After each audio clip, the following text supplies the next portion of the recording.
तो बेशक यहां पर अगर आरजेडी का बयान आया और उसके बाद कांग्रेस ने उस बयान को समाज को बांटने वाला बताया, तो कहीं ना कहीं आपकी सहयोगी कांग्रेस भी मानती है कि यह बयान जो है बिहार के लिहाज से ठीक नहीं है, यहां के वोटर्स के लिहाज से ठीक नहीं है। बेशक ये बयान आपकी राजनीति को चमका दे, लेकिन ये बिहार की एकता के लिहाज से बयान ठीक नहीं है। चलिए, हमारे साथ लगातार तमाम पार्टियों के नेता बने हुए हैं। अब बातचीत करते हैं अरविंद निषाद जेडीयू नेता से।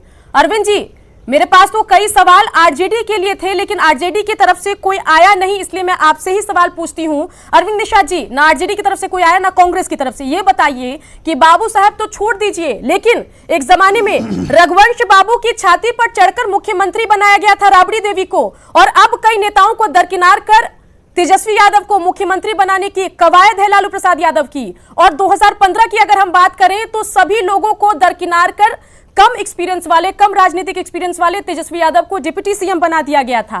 क्या कहेंगे? कोई सीना तान कर चले न चले, तेज ब्रदर्स जरूर बिहार में सीना तान कर चलते हैं। देखिए, अभी आपने अपने रिपोर्ट में ही दिखाया कि समाजवादी या परिवारवादी, जिस प्रकार से पूरे पार्टी में, राष्ट्रीय जनता दल में आदरणीय लालू प्रसाद जी, श्रीमती राबड़ी देवी जी, श्रीमती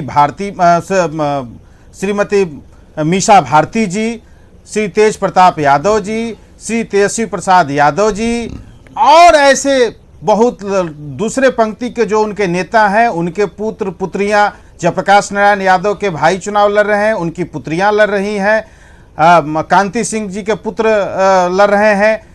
इस तरह से कई ऐसे राष्ट्रीय जनता दल में परिवारवाद के लोग अपने पिता के दम पर, अपनी मां के दम पर, अपने भाई के दम पर चुनाव लड़ रहे हैं। इससे स्पष्ट होता है कि राष्ट्रीय जनता दल में परिवारवाद को प्राथमिकता दी जाती है, और परिवारवाद के प्राथमिकता के कारण ही राष्ट्रीय जनता दल में जो समाजवादी विचारधारा से जो निकले हुए लोग थे, जिन्होंने डॉक्टर लोहिया के साथ काम किया था, जो कर्पूरी ठाकुर जी के साथ काम किया था, बीएन मंडल जी के साथ काम किया था, जो प्रजा सोशलिस्ट पार्टी के राष्ट्रीय अध्यक्ष थे, संयुक्त सोशलिस्ट पार्टी के विलय के बाद फिर उसके भी अध्यक्ष बने थे, ऐसे लोगों के साथ जिन्होंने काम किया, ऐसे तमाम लोगों को हाशिए पर रख देने का काम किया गया, ऐसे लोगों को पोस्टर बैनर से गायब कर दिया गया। ये जनता के बीच है, जनता को निर्णय लेना है। चलिए, आम चुनाव में हम लोग अभी हैं। अरविंद जी, अभी तो आप खुलकर सवाल उठाएंगे आरजेडी के परिवारवाद पर, लेकिन जब मैं हम पर आऊंगी तो आप कुछ नहीं कहेंगे। इस पर भी हम लोगों ने एक दिन डिबेट किया था। मैंने आपको स्पष्ट तौर पर उस डिबेट में भी मैंने बताया था कि जिन उम्मीदवारों को हम लोगों ने बनाया है, उनके बारे में, उनकी पृष्ठभूमि और उनके संघर्ष के बारे में और पार्टी के योगदान के बारे में भी, उनके ऐतिहासिक तथ्यों के बारे में भी हम लोगों ने चर्चा की थी। ऐसे तमाम लोग जो एनडीए के प्रत्याशी हैं, पूर्व में उन्होंने पार्टी संगठनों में काम किया है, जन संघर्षों में उन्होंने अपना योगदान दिया है। सिर्फ एक परिवार के व्यक्ति होने के कारण उनको उम्मीदवार नहीं बनाया गया है, चाहे वो हमारे संजीव चौरसिया जी हो या अन्य लोग हों। चलिए, बने रहिए। अभी हम अपने दर्शकों को 10 सवाल दिखाएंगे जिनका जवाब देने के लिए ना तेजस्वी यादव है, ना आरजेडी का कोई नेता है, ना ही कांग्रेस का कोई नेता है।